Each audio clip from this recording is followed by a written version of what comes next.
pour le Zoom du jour, j'ai le plaisir de recevoir une invitée pour parler de ce livre « Femmes, réveillez-vous pour en finir avec les mensonges du féminisme ». Un livre qui a été écrit à 4 mains, mais je vous reçois, vous, aujourd'hui, Anne Troubi. Bonjour. Bonjour et merci de votre invitation. Alors, le deuxième auteur, il s'agit de Iseult Turan. C'est un livre qui a été publié chez la Nouvelle Librairie Édition dans la collection Dans l'arène, qui sont donc des petits ouvrages un peu plus engagés dans la Nouvelle Librairie. Est-ce qu'on peut commencer tout de suite sur la couverture de ce livre, Anne Troubi, parce qu'elle est pleine de symboles. Est-ce que c'est un retour dans les années 50, comme ces 3 femmes, ou alors c'est pour critiquer ce modèle qui nous vient directement de ces années-là? Alors effectivement, modèle ou contre-modèle, quand le graphiste a proposé cette image, ça m'a beaucoup parlé parce qu'en fait ces figures de femmes sont tirées d'une série télévisée qui s'appelle Mad Men, qui prend place dans une agence publicitaire justement dans ces années-là. Et quand j'avais vu cette série, que j'avais arrêté de regarder tellement elle m'avait paru déprimante, j'avais vu en tout cas personnellement la misère de beaucoup des femmes de cette époque. On voit des personnages très différents, certaines engagées dans leur travail, certaines engagées dans une forme de libération, d'autonomie, pour ne pas dépendre d'un homme, d'autres dans des schémas beaucoup plus classiques, mariées, etc. Et toutes, chacune à leur place, sont très malheureuses de leur situation. Donc non, ici, cette couverture, c'est plutôt un contre-modèle. C'est plutôt justement ce qu'on dénonce, qui est mis en exergue dans cette couverture. Donc c'est ménagère sexy qui se cuisine du surgelé et qui fume, c'est pas tout à fait le modèle ce n'est pas la libération que je souhaite pour les femmes, ni Iseult Turan. Non, c'est plutôt ce que nous voudrions laisser derrière nous. Nous ne sommes pas des partisanes d'un retour en arrière, ça c'est clair. Et au contraire, ces figures, je pense qu'elles incarnent beaucoup des travers du féminisme contemporain notamment. Alors aujourd'hui, on nous explique qu'on n'a pas d'autre choix que d'être féministe. Et pourtant, vous, dès le titre de cet ouvrage, vous le dites, le féminisme ment. Alors, il y a une confusion souvent dans les termes quand on parle de féminisme, parce qu'à l'heure actuelle, toute forme de défense des femmes ou tout propos sur les femmes est nécessairement féministe. Quand on veut faire une place aux femmes dans tel ou tel domaine ou sur telle ou telle question, on serait nécessairement féministe. Or, le féminisme, c'est en fait un mot qui est ancré dans une époque, qui a un contexte, qui a une histoire. Avec des vagues successives. Exactement. Les historiens découpent le féminisme en 3 voire 4 vagues successives. Voilà, la première qui serait toute l'accession à des droits comme le droit de vote, etc., égaux aux hommes. Une deuxième vague qui serait celle de la libération sexuelle et une troisième vague à partir des années 80 qui est plus la vague de l'intersectionnalité avec tous les combats qui donnent lieu au woke, par exemple, comme on le connaît aujourd'hui, et à toutes les polémiques sur le genre qu'on connaît aujourd'hui. Et ce féminisme-là, nous, évidemment que nous cherchons une belle place, une place juste pour les femmes, comme pour les hommes d'ailleurs, dans la société. C'est un peu l'objectif de nos écrits. Mais nous ne souscrivons pas à toute la vision du monde et toute la vision de l'homme et des rapports entre les sexes qui sont ceux du féminisme. Où on nous dit à l'heure actuelle que le féminisme est très divers dans ses courants. D'ailleurs, elles ne sont pas d'accord sur les questions sur la GPA, sur la prostitution. Elles ne sont pas d'accord sur la répartition des tâches, etc. Oui, mais il y a quand même, et c'est quelque chose que je soulignais déjà dans mon précédent ouvrage, qui était une enquête sur les contenus féministes sur Internet.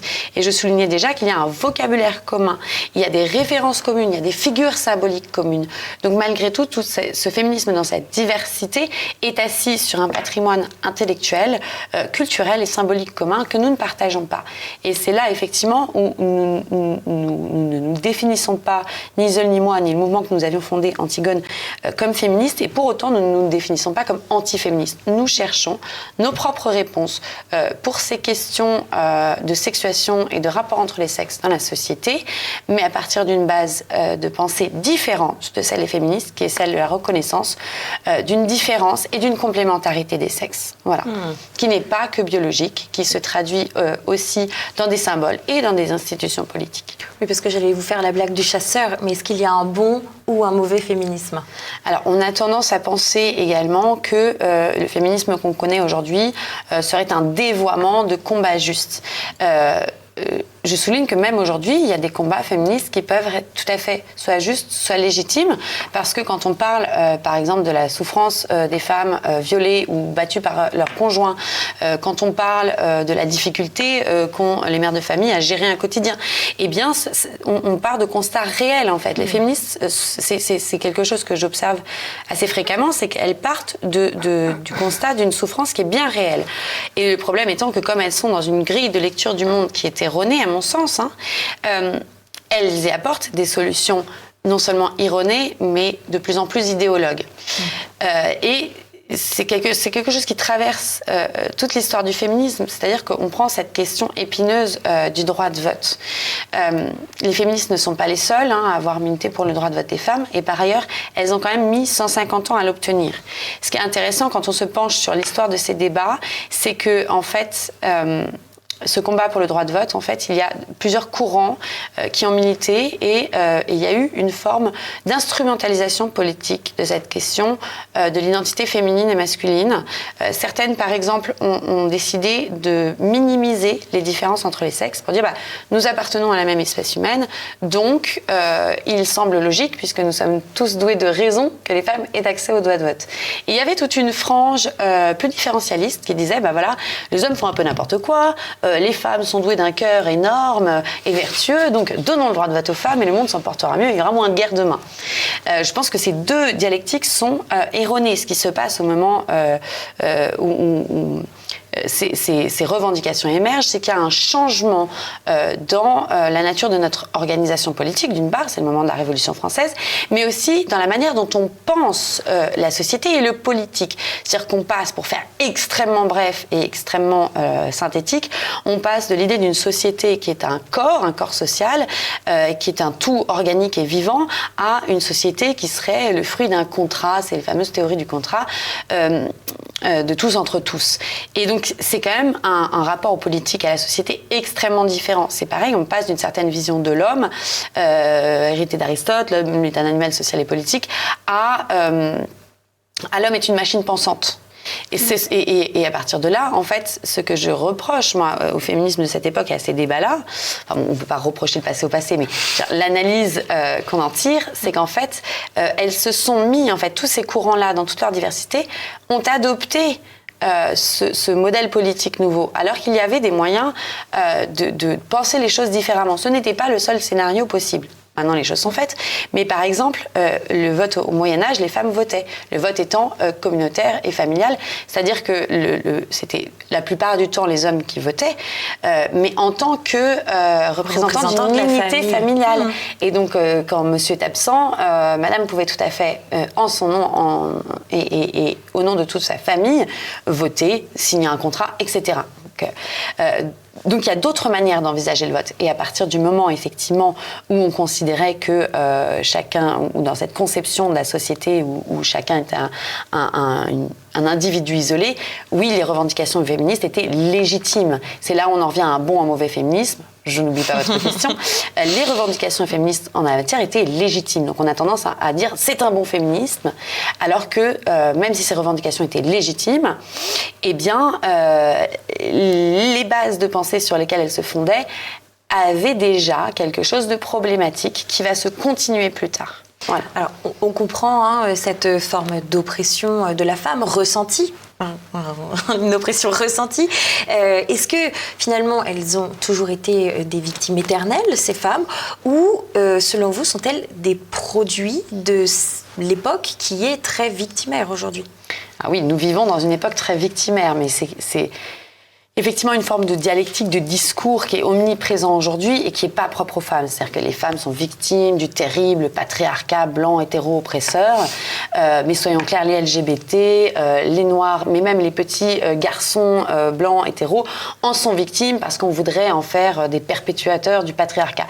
C'est une logique globale dans la société, cette logique de victimisation qui est terriblement délétère en fait, parce qu'elle empêche vraiment de se remettre en question, et elle empêche surtout d'avoir une analyse un petit peu dépassionnée des problèmes pour y chercher des solutions. C'est une dynamique qui cherche des coupables, qui cherche un bouc émissaire, et c'est pas comme ça qu'on trouve des solutions à des problèmes réels. Parce que soyons clairs, des problèmes réels, les hommes et les femmes en ont tous les jours, et qui sont dus parfois, qui sont inhérents à leur sexe, hein, c'est-à-dire que oui, les hommes et les femmes, de par leur biologie, de par leurs différences, rencontrent des problèmes différents. C'est-à-dire qu'effectivement, un homme ne sera jamais enceinte, par exemple. Et par ailleurs, le contexte culturel, civilisationnel dans lequel on vit pose nécessairement des nouveaux problèmes, dans la mesure où il y a une attente vis-à-vis de chaque sexe. Et je fais une petite parenthèse ici, nous ne sortirons jamais de ça. C'est-à-dire que l'homme, la nature et la culture ne sont pas deux choses séparées. Quand on cherche à mettre à bas toutes ces injonctions sur le genre, toutes ces stéréotypes, etc., nous ne faisons que les remplacer par d'autres. De toute façon, tout fait culturel, tout fait naturel a un prolongement culturel. Je vois quand, par exemple, dans les crèches, on explique qu'il faudrait... Enfin, ça, c'est les expériences qui ont été faites dans les pays du Nord, mais on détermine qu'il faut que les petits garçons jouent à la poupée parce qu'on force trop les filles à jouer à la poupée, et on fait jouer les petites filles au camion. Mais en fait, c'est l'exemple type qu'en fait, on projette nécessairement quelque chose sur les jouets. D'ailleurs, c'est un regard d'adulte, hein. On ne peut pas avoir de jouets totalement neutres à partir du moment où c'est une poupée ou un train. C'est-à-dire que dans ce cas, on leur donne des blocs de cubes et tout le monde joue pareil, c'est très bien. Et d'ailleurs, on constatera qu'en général, ils n'ont pas tout à fait les mêmes jeux. Ceci étant dit, voilà, cet exemple de la poupée, c'est-à-dire qu'on ne peut pas donner de manière neutre une poupée à un garçon et une fille. Il est évident qu'on les projette dans un rôle, et c'est pas grave.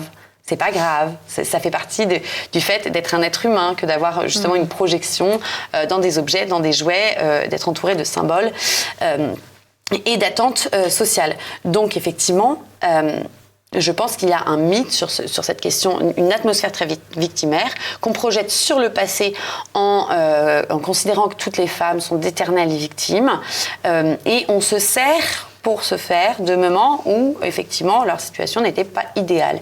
D'une part, où il y a effectivement, et c'est encore le cas à plein d'endroits sur la planète, où la situation des femmes est loin d'être enviable. C'est le cas dans ce système juridique. Le Code civil n'a pas été tendre pour les femmes, par exemple. Et on projette par ailleurs sur des réalités qui sont loin d'être sexistes, qui sont simplement la réalité de sociétés qui avaient une répartition beaucoup plus stricte que nous des rôles sociaux en fonction du sexe. Quand on va taxer de sexiste une société de chasseurs-cueilleurs ou tout simplement, plus proche de nous, la société médiévale où les femmes avaient tel rôle et les hommes avaient tel rôle, c'est une projection. C'est-à-dire que les hommes aussi étaient enfermés dans des rôles, les hommes aussi avaient des contraintes. Moi, je préfère aller ramasser les fruits. Moi, j'irai chasser le mammouth. Mais en fait, c'est voir l'histoire par le petit bout de la lorgnette. C'est-à-dire que les femmes, comme les hommes, vivaient avec un certain nombre d'injonctions, avec un certain nombre d'interdits. C'est simplement les structures sociales dans lesquelles ils évoluaient. Et on se leurre quand on pense qu'on n'a pas d'injonction normative aujourd'hui. C'est faux. Voilà. Alors, si on revient dans le foyer Anne Trouby, oui. On en était proche puisqu'on était dans la caverne.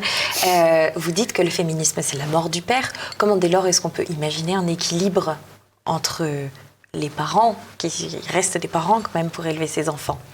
Et c'est une des grandes difficultés du féminisme, et qui est une difficulté qui me semble être, encore une fois, une difficulté historique et pas seulement contemporaine. C'est effectivement d'ériger un sexe contre l'autre. On a commencé dans la sphère publique. Je vous parlais tout à l'heure de ces dialectiques qui disaient voilà, le monde sera plus beau demain si les femmes votent et ont le pouvoir. Petit à petit, le féminisme a conquis de nouveaux champs d'action. Avec Simone de Beauvoir, le féminisme rentre aussi dans l'intimité, dans toutes ces questions en fait de rapport entre les sexes et de rapport au corps d'ailleurs. Et je pense qu'on en arrive vraiment au point, et sur beaucoup de sujets que traite le féminisme d'ailleurs, à l'extrême limite de la logique. C'est-à-dire qu'aujourd'hui, le couple n'est plus conçu comme une unité, mais comme deux individus qui s'associent sur du plus ou moins court ou long terme, pour leur propre épanouissement, pour leur propre bonheur. Et en fait, c'est une dynamique qui m'inquiète personnellement. C'est-à-dire qu'on anticipe la fin avant même d'avoir commencé une histoire de couple, d'avoir fondé une famille. On fait des comptes séparés en se demandant qu'est-ce qui va se passer quand on va divorcer.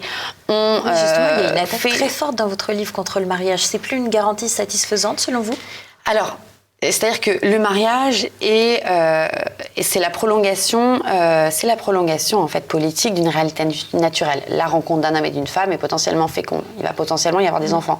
Le propre des petits hommes, c'est qu'en fait, ils ne sont pas tout à fait autonomes et qu'ils ont besoin non seulement de soins, d'être nourris et d'être soignés, mais aussi d'être instruits et éduqués. D'accord. Donc, la société, pour perdurer, a besoin non seulement de la génération, mais aussi d'un cadre pour l'éducation des enfants. Et c'est pour ça qu'il y a le mariage, parce que c'est une garantie pour la société. Le politique ne peut pas se satisfaire des promesses faites dans le blanc des yeux en regardant la tour Eiffel de deux amoureux. Il faut nécessairement un cadre. Donc, ce cadre, c'est le mariage qui, dans la tradition européenne, est globalement monogame et indissoluble. Bon. Pour faire court encore une fois.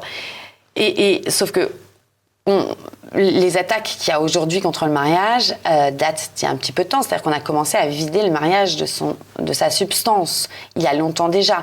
À partir du moment où on a considéré qu'effectivement ce n'était plus qu'un contrat entre deux individus pour leur épanouissement personnel et pas le cadre pour l'éducation des enfants.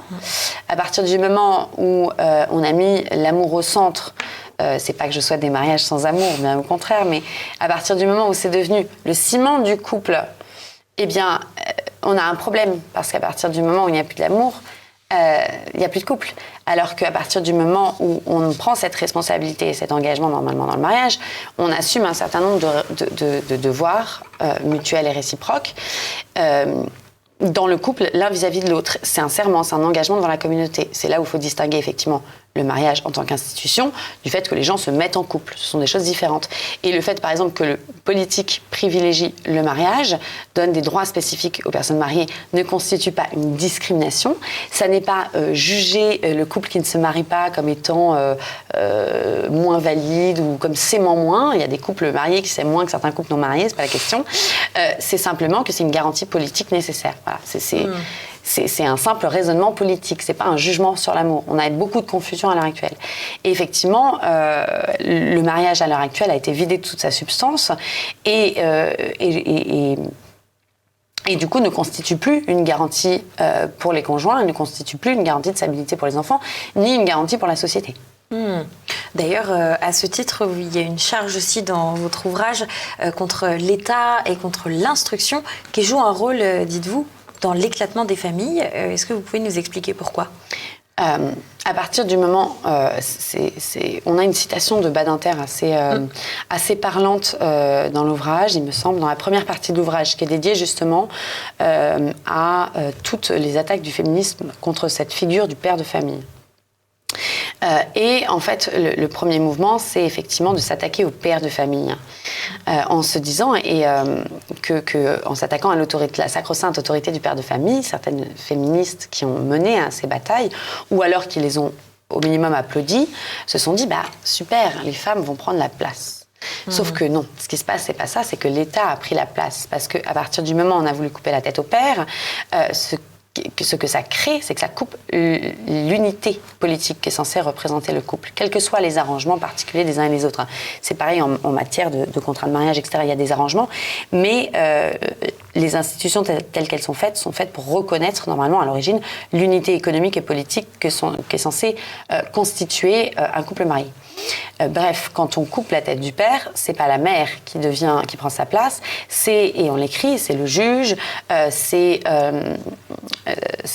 le fonctionnaire de la CAF, c'est le médecin, c'est l'instituteur, c'est la dame de la PMI, etc., etc.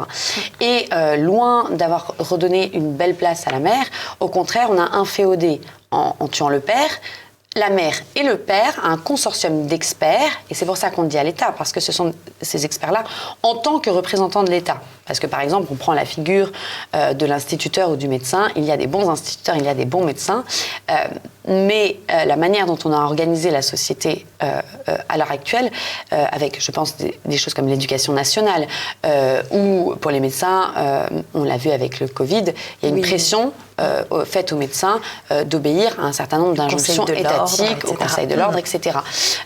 Donc, toutes ces figures-là, en tant que figure et pas en tant que personne par-ci par-là, viennent remplacer les parents, tout simplement. Donc, et dans une certaine mesure, donc, l'État vient remplacer les parents dans leur rôle d'éducateur, dans leur rôle auprès des enfants. Il y a quelque chose qui est assez peu abordé dans le féminisme aujourd'hui, voire occulté par certains groupements, c'est le rôle de la maternité, ou alors du moins il est envisagé seulement sous l'angle de la contrainte avec la charge mentale, le regret maternel, etc. Enfin, toutes ces thématiques qui sont très à la mode. Pourquoi est-ce qu'on n'en parle pas finalement ? Est-ce que c'est un tabou, la maternité, aujourd'hui ? Je pense que pour le féminisme, c'est un énorme tabou. Parce que c'est un petit peu l'éléphant au milieu du salon, hein, quand on parle par exemple de questions d'inégalité salariale, qui en fait est un épiphénomène pour parler de la question des femmes, du rapport des femmes avec leur vie professionnelle. La difficulté principale, c'est en fait comment concilier ce travail, des vocations, un travail alimentaire, des phases où on travaille, des phases où on travaille moins, avec la maternité. Et ça, c'est très peu dit aussi. Mais le féminisme a développé un problème avec la maternité, depuis notamment Simone de Beauvoir qui dit bien la maternité est un asservissement à l'espèce. C'est-à-dire qu'elle pose là vraiment les termes, c'est-à-dire que la maternité est pour elle une réalité biologique dont il serait souhaitable que nous soyons débarrassés. Ça, c'est plutôt le deuxième chapitre de l'ouvrage où on parle effectivement de tous ces moyens techniques qui ont été mis en place. GPA, PMA, congélation des ovocytes, et pour certains auteurs, utérus artificiel, etc. C'est pas une fatalité de régler, c'est une vraie question. C'est-à-dire que la maternité, c'est un moment, c'est un moment différent dans la vie d'une femme. Et oui, à partir du moment où on a un nourrisson dans les bras qui dépend de nous, on a une nécessité d'être présente, d'avoir une proximité physique, géographique pour ce petit nourrisson. Quand on a charge de famille, c'est quelque chose d'important. On ne peut pas juste mettre ça du côté de la vie privée et puis ensuite il y aurait la vie publique et pour faire le lien entre les deux, il y aurait la babysitter ou la crèche. Ce n'est pas possible en fait. C'est pas comme ça que l'être humain fonctionne. C'est pas comme ça que les mères fonctionnent. Et c'est un problème de tout temps et de toute humanité. C'est-à-dire comment on règle cette question de la gestion des enfants. Et pendant très longtemps, ça a quand même été une gestion commune. C'est-à-dire qu'il y avait une vie villageoise, une proximité géographique des familles qui permettait des arrangements officieux. L'évolution des choses et notamment la révolution industrielle a beaucoup changé ça. Et un des gros problèmes de cette question de la maternité, c'est les rapports entre les femmes, la maternité et le travail, soyons très clairs. Un des grands changements que vient amener la révolution industrielle, c'est pas que les femmes travaillent, les femmes ont toujours travaillé. Le problème, c'est que la nature du travail change. L'éloignement du domicile, le type de métier qu'on a, etc., etc. Et du coup, il faut réorganiser les choses. Et la voie qu'on a prise, adossée vraiment sur cette vision du monde que partagent les féministes, c'est la résolution par la technique. Et ça a apparu comme une libération au début avec des techniques comme la contraception, avec des techniques comme le biberon, qui au départ est une technique plutôt sympa et vertueuse. On a une difficulté d'allaitement, génial, on peut nourrir le bébé quand même. On a un biberon, c'est pratique, plusieurs personnes peuvent le donner. La difficulté, c'est qu'à partir du moment où on a des techniques et qu'on souhaite les imposer à tous comme un modèle, ça donne des facilités. C'est-à-dire que cet exemple du biberon, il est peut-être extrême parce qu'il est très polémique. J'aime beaucoup les exemples polémiques. Est-ce qu'en fait, la règle à l'origine, c'est que la nature prévoit qu'on allait son bébé. Et donc, pour X raisons, on est tout à fait légitime à faire un autre choix. C'est-à-dire que d'abord, il y a effectivement toutes les difficultés qu'on peut avoir, et après, il peut y avoir 1 milliard de raisons personnelles qu'on n'a pas à justifier devant la société. La difficulté, c'est que le système dans lequel on vit, qui est le système qui valorise la productivité, la présence au travail, etc., va nous dire, puisque vous avez les moyens techniques, puisque nous vous offrons, via le biberon par exemple, mais aussi puisque vous avez les moyens techniques via des systèmes comme la garde d'enfants, etc., Madame, si vous restez chez vous, c'est bien que c'est un choix. Et du coup, ça nie la souffrance et ça nie l'ambivalence dans laquelle sont beaucoup de femmes, de se dire, bah oui, mais en fait, moi, le tête-à-tête avec mon bébé ne me convient pas, et en même temps, j'ai envie de rester avec lui, et en même temps, j'ai pas envie de le déléguer 12 heures par jour à une crèche. Et ça nie à la fois l'ambivalence, et ça renvoie à un mythe du choix. C'est-à-dire que tout ce que font les femmes, ce serait censé être un choix. On a des enfants, donc c'est avec la pilule et la contraception, avec la contraception et l'avortement, c'est un choix. Donc, si on se dit que c'est un peu compliqué, un peu difficile quand même, ma bonne dame, vous les avez choisis, vos 1, 2, 5, 10 enfants. Si on souffre beaucoup de ne pas réussir à bien répartir sa vie professionnelle et sa vie personnelle, madame, il fallait rester au foyer. Si on est un petit peu mal de ce tête-à-tête avec l'enfant, vous pouviez aller travailler. Et c'est nier une souffrance réelle et c'est surtout s'empêcher d'y apporter des solutions. Parce que le but, c'est quand même que tout le monde puisse être épanoui là où il est, dans sa maternité, dans son travail, dans sa vocation propre. Et c'est ça, nous, vraiment, qu'on voulait mettre à jour dans ce livre, c'est de dire, en fait, il y a d'autres voies. À partir du moment où on met le doigt sur les vrais problèmes, donnons-nous les moyens de penser les choses différemment et de trouver des solutions qui fonctionnent, quoi. Et effectivement, le premier pas, c'est de reconnaître que, en fait, tout ça ne sont pas des choix, il y a des réalités naturelles, qui est que un rapport sexuel peut donner une grossesse, peut donner un enfant, qu'on le veuille ou non parfois, qu'un enfant dépend de ses parents et en premier chef dans les premiers mois de vie de sa mère, mais que par ailleurs la maternité n'est pas un destin pour les femmes et qu'elles peuvent avoir besoin d'autre chose pour leur épanouissement et la société dans laquelle on vit, notre organisation sociale, ni ça. Et donc on n'a déjà pas le droit de le dire et ensuite ne trouve pas de solution qui permettent d'organiser les choses en fait.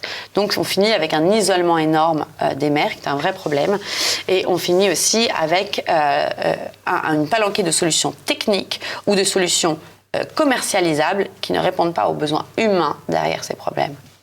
On peut tout avoir mais peut-être pas en même temps. C'est peut-être ce qu'il faut retenir de cet entretien. Alors, peut-être pas tout en même temps, peut-être de manière organisée différemment, peut-être avec une organisation sociale, peut-être en pensant les choses différemment. Il y a des choses qui restent à écrire et j'espère que justement ce livre saura stimuler la créativité de ceux qui le liront pour aller en ce sens. Vous étiez déjà venu pour présenter votre premier ouvrage, on vous attend bien évidemment pour le suivant. Merci beaucoup Anne Troubi. Je rappelle votre ouvrage « Femmes, réveillez-vous » pour en finir avec les mensonges du féminisme. C'est aux éditions de la Nouvelle Librairie. Il est disponible sur la boutique officielle de TVL. Si vous avez aimé cet entretien, je continue ma page pub. N'oubliez pas de cliquer sur le pouce en l'air, de laisser un commentaire et puis de partager également cet entretien à tous ceux qu'il pourrait intéresser. Quant à moi, je vous dis à très vite sur TVL.